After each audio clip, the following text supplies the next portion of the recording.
نحمده ونستعينه ونستغفره ونعوذ بالله من شرور أنفسنا ومن سيئات أعمالنا من يهده الله فلا مضل له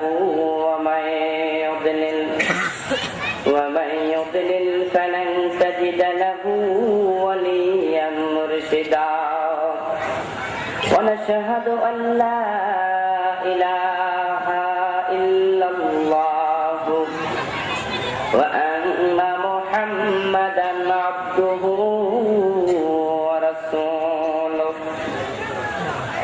أما بعد فقد قال الله تعالى في كلامه المجيد সকলে আমার সাথে মেহেরবানি করে পড়ুন আউযু বিল্লাহি মিনাশ শাইতানির রাজীম বিসমিল্লাহির রাহমানির রাহিম ইয়া আইয়ুহাল্লাযীনা আমানু কুলু মিন তাইয়্যিবাতি মা রাযাকনাকুম ওয়াশকুরু লিল্লাহি ইন কুনতুম ইয়্যাহু তা'বুদুন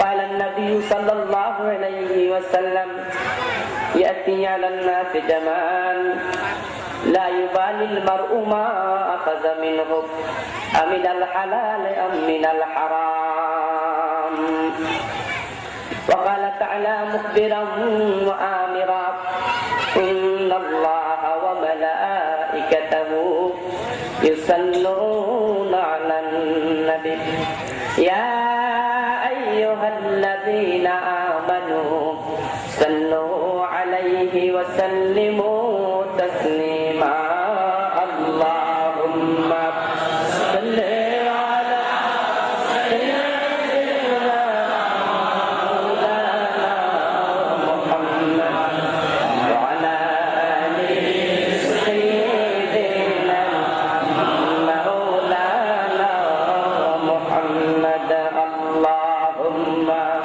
صل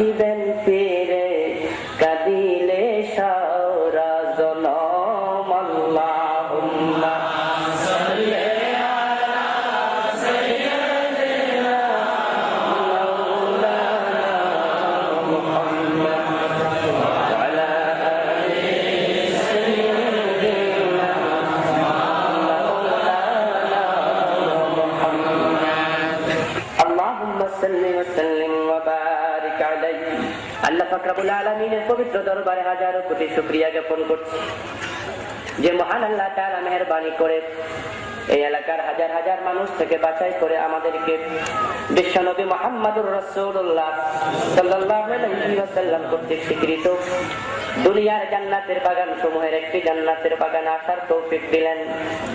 আমরা আলোচনার শুরুতে মন প্রাণ উজাড় করে অন্তরের সবটুকু আবেগ দিয়ে সবাই মিলে জোরে জোরে একবার সে মহান আল্লাহ তাআলাকে শুকরিয়া জানাই, কালিমাতুশ শুকর পড়ে নেই আলহামদুলিল্লাহ।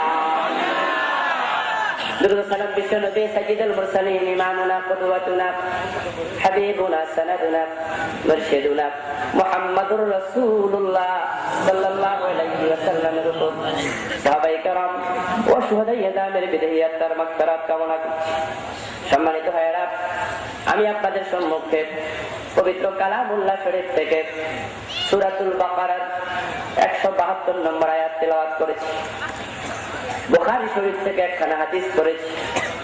আল্লাহ পাক রব্বুল আলামিন তৌফিক কামনা করে সেই আয়াতখানার উপরে কথা বলতে যাব, হাদিসখানা নিয়ে কথা বলবো। ওয়া মা তাওফীকি ইল্লা বিল্লাহ।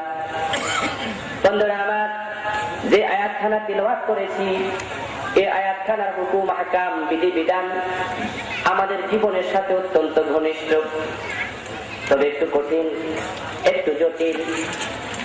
যেহেতু একটু কঠিন, একটু জটিল, তবে জীবন ঘনিষ্ঠ ব্যাপার, জীবন অত্যন্ত বেশি প্রয়োজনীয় ব্যাপার।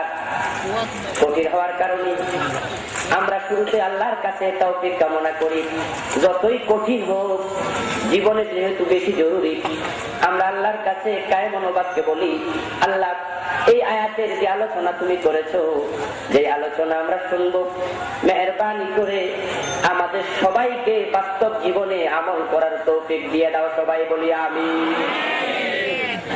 বন্ধুরা আমার, আমরা সবাই জানি, হাদিসে এসেছে, দুনিয়া হলো মুমিনের জন্য জেলখানার মতো, কাফেরের জন্য বেহেশতের মতো। যেহেতু দুনিয়া মুমিনের জন্য জেলখানা, আমরা যারা মুমিন আমরা সবাই বুঝি এটা হচ্ছে আমাদের জন্য কারাগার। জেলখানার ভিতরে সুখ শান্তি থাকে বেশি নাকি কষ্ট বেশি? সবাই এটা বোঝেন তো? জেলখানার কয়েদিরা যেমন জেলখানার ভিতরে সুখ তালাশ করে না, কবে এখান থেকে বের হতে পারবে সব সময় চিন্তা মাথায় থাকে।